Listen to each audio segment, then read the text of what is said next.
Триењето е сила што се создава кога два предмети се тријат еден од друг. Оваа сила може да го забави или да го запре движењето на предметите. Таа се спротивставува на туркањето и влечењето. Каде се јавува триењето? Кога возиме велосипед, гумите се тријат со патот и ни помагаат да не се лизгаме.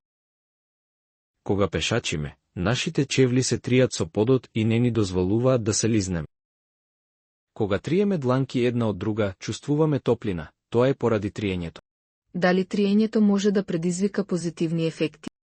Секако, сега ќе ти кажам за некој од нив. Ние можеме да се движиме без да се лизнеме. Можеме да ги сопреме нашите возила. Можеме да фатеме предмет без да ни падне, без да ни се лизне. Можеме да пишуваме со моли, да си ги загрееме рацете кога ни е ладно. Дали постојат и негативни ефекти кои се предизвикани од триењето?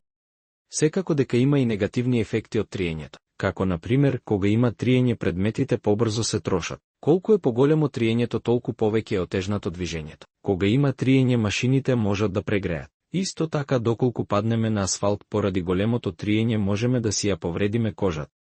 Значи триењето може да биде и корисно, но и проблематично. Затоа понекогаш користиме подмачкување за да се намали триењето.